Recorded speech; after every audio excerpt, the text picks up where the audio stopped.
Hey guys, it's Josh with the Backyard Boosters channel, and I wanted to give y'all a review of my bike and kind of talk about what bike you might want to get, especially if you're just getting into dirt bikes.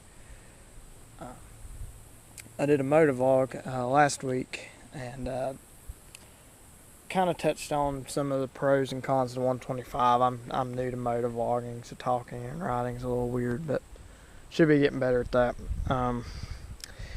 Well, what your first bike should be, in my opinion, and I think this is maybe in some ways more valid for someone just getting into it, since I just got into it a few months back and I had the dilemma of what I wanted to ride. I didn't know. And it's really going to come down to a few things. Your price, what you're wanting to do, your height plays a little bit of a role, and just all around like maintenance stuff that you know and don't know, what you're willing to learn. But first off, it's like what you're going to do with it. I originally wanted to get a farm bike, something for riding around on my farm, and for that purpose, just about anything's going to fill that role, and the 125 will work. Maybe something like a TTR trail bike might be the best thing for that, and they're cheap. But what I found was you buy the bike and then you realize you've got a new hobby. So I thought I was just going to get a farm bike, and now I'm into trail riding and hopefully all kinds of enduro stuff. There's a tree that just fell out here. That's awesome. So hold on, I'll get this going again. So what I'm hoping from my channel is to let people come back and learn as I learn, maybe learn technique as I learn technique on riding these bikes and doing, just dumb stuff with them. Like I said in my last video, I'm 26 and I went to school for auto mechanics, so I don't know a lot about bike stuff really, but I understand the basics. I understand how a motor works and all that good stuff. Just maybe some of the actual suspension components and stuff like that I don't know a lot about, but I'm willing to learn. It's not a big deal. This is where a major pro of the two-stroke comes in a 125. Is they're easy to work on, and just about anybody can figure it out, and its direct competitor is going to really be the 250 four-stroke. I guess you could say some of the 150 two-strokes, which are basically the same bike. The 250 four-stroke does have some advantages. It's got a little bit more bottom end, and that's about really all I'm going to throw to. And it's more traditional. You drive it more like you drive your car or something like that. Two strokes take a little bit of technique and backing on these 125s, especially the 125s. So that's really probably going to be the great debate for the beginner bike. The 250 is going to be easier to ride, but in my opinion, for what I'm doing, the 125 is probably harder to ride. But I'm really going to give the advantage to the 125.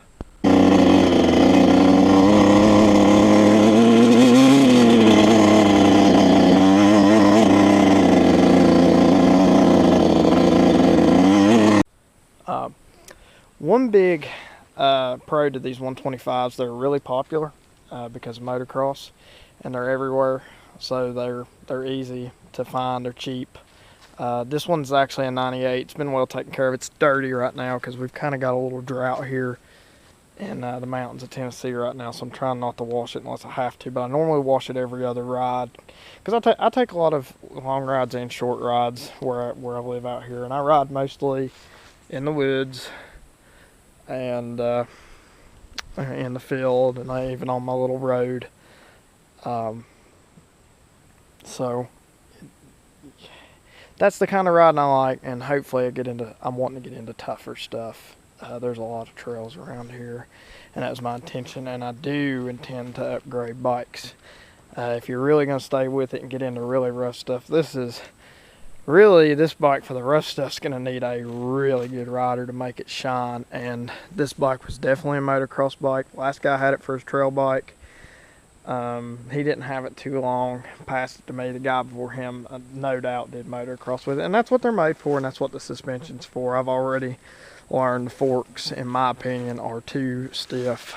I've started hopping small logs and hopefully big logs soon, but it's definitely stiff. So that's one thing to keep in mind with the motocross bikes. Now, the European guys do offer these 125s and more of a trail setup, and you can find them too for about the same price range. And if I could have found that, then I'd have probably taken over it. I do like my Yamaha, but I'm not brand biased, and my next bike will probably be a Husqvarna or a KTM or gas, just because it's going to be ready to do what I want it to do for the most part. But if you're like me, you're doing this as a hobby and you already have other hobbies, because I'm into hot rods and all that, you probably can't buy a new bike. So for me, this bike's a 98. Thought it was an 01 when I bought it. Found out that it was a 98. Not a big deal. It's in good shape. Basically the same bike in 01. They just had a little bit better carburetor, and how I found out was I geared it down, put a 50 tooth sprocket on it, and the wheels actually changed in 01, and that's how I found out. But I put this X-ring chain and 50 tooth from the 48 tooth that comes on it originally, and it helps a lot in the woods, in my opinion. The 48's just strung out too much, especially when you're doing the first gear hill climbs. And if you ride these bikes, you're gonna figure that out, that they're just geared really high. The motocross bikes are, at least coming out of the hole. Okay, so now let's get into power on this bike. These bikes and this bike, which I do have it set a little rich right now, but it does fine. Everything works great. That's mainly so I can tractor it a little bit more. But believe it or not, yes, you can tractor a 125 a little bit, at least on level ground. When it gets into hills, no, you cannot tractor it up a hill. It's going to make you be in the gear you should be in, not like a big bore bike or some 4-strokes. It's not going to let you do that. And a lot of people say, oh, it's bad for the motor. No, it's not bad for the motor. The only thing you're going to see is it might load up a little bit, and you might need to clear it out by giving it some gas here and there. But if you've got your carburetor dialed even halfway decent, yes, you can lug it a little bit. Just don't lug it up hills real hard. It really won't let you anyway. It's not a steep hill. So the power up top, these things have actually an incredible amount of power. They run like a big bike up on the top end. You just got to keep it there. It's not hard to keep it there. The gears are real tight on these, so it's really not a big deal once you're there. But if you got to slow down, it's all about clutch work.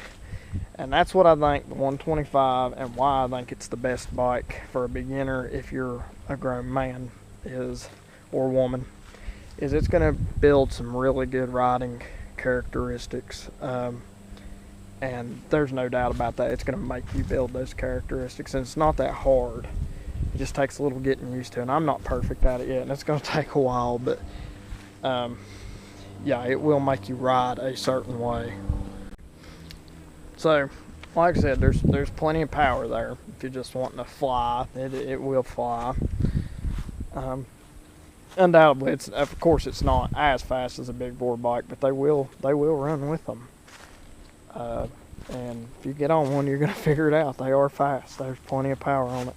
But that power band is really high in the RPM range, and that kind of gets into what I was talking about, fuel mixture on these bikes. Most people run 32 to 1. I run 32 to 1. They run a really high RPM for a 2-stroke, contrary to belief. These 2-strokes actually run less RPM, just a little bit, than 4-strokes per displacement, actually. Now, because they're firing twice as often or making power twice as often, it doesn't seem that way. But these 125s really do chug out a lot of RPM, almost around 14,000. So they do need extra lubrication. I run Yama Lube now. When I upgrade to a bigger bike, I'll probably run a synthetic. Those bikes tend to run 40 or 50 to 1, sometimes higher than that, depending on how you've got it dialed in. Height was another thing I was talking about. This is a full-size bike. This is as big as a 250, a 300, a 450, whatever. The seat height is pretty close. Now, the 450 might sit a hair higher just because of the motor. But really there ain't much seat on them either, though. They're really thin seated, but these are as big as anything else you're going to get. And the yz125 itself is actually known to have a little bit higher seat. Actually sits just a hair higher than the yz250. A lot of people hear 125 and they think it's a small bike. Well, it's not a 4-stroke. You know, similar power to a 250 4-stroke, and it's the same height. So I'm 5'9", I'm kind of even built.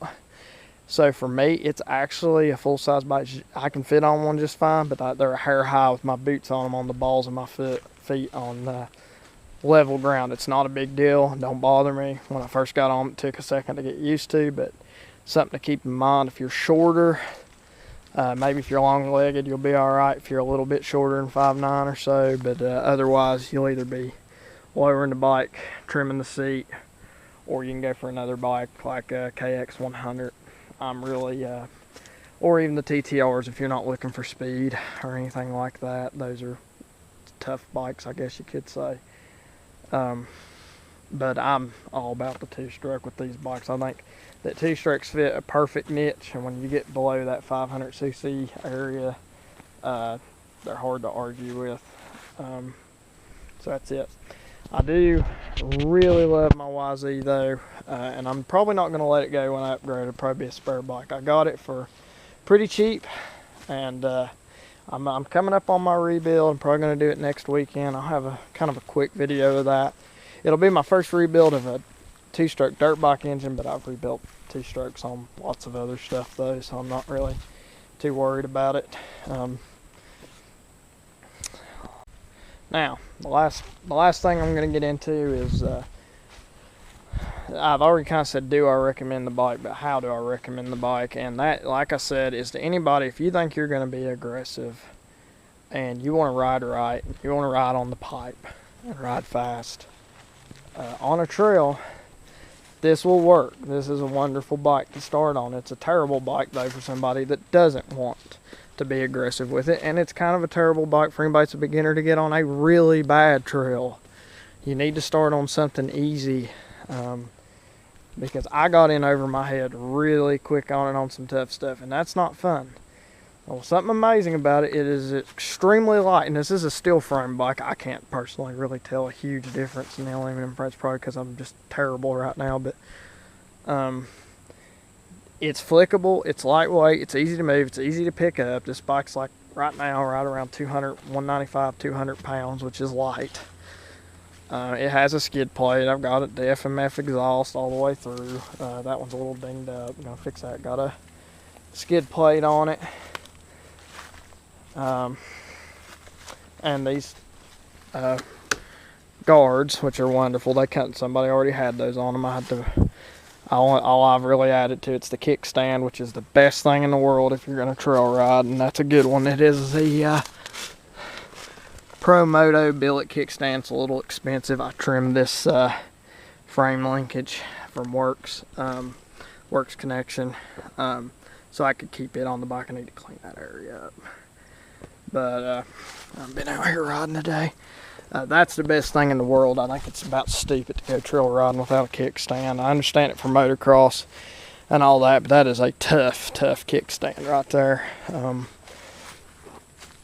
So that's really it for me on what I could say. There's probably a few other upgrades I could do. The fork seals are good. I could have those revalved, and they would probably be wonderful. No complaints about the rear suspension of the bike. Front stiff though, too stiff. The rear's actually feels really good for my weight. I'm 170 right now, and I'm actually on a diet to lose a little bit of weight, but everything's solid. It's an easy bike to kick over, all that stuff, so it's going to work really good for a beginner. Just respect the throttle, Even if you don't a little bit, it can be a little forgiving. So that's the difference between a 250. It's not gonna be forgiving at all. Take care of your air filters, change them when they need to be changed. I know some people every ride, it just depends on where you're riding, in my opinion. I don't change them until they need to be changed. Keep on top of your transmission oil. Make sure it's jetted right. I'm probably going to switch to an electron carburetor myself here shortly, just so I don't have to jet it all the time. Here in the mountains, the weather changes so much that I just don't have time to be worrying about the jetting all the time and switching around. Right now it's good enough, but the main thing is not to have these bikes running really lean. You will kill them quickly. You'll kill anything quickly running lean. If you're a mechanic and you know anything, then you know that. So that's it, and hopefully I think I've got some other footage. I'll move in and out with the video as it goes. I hope you like the review. I might come back and do another one later and touch on it. If you've got any questions, go ahead and ask in the comment section. I'll be happy to answer them, because I had plenty of questions when I was starting to ride bikes. And I don't want anybody running a 254 stroke to be all offended. I'm not bashing those bikes. They're wonderful. It's just my personal opinion. It just depends on what you're going to do. And that's really my main statement, is what are you going to do with the bike? So that's it. Appreciate it.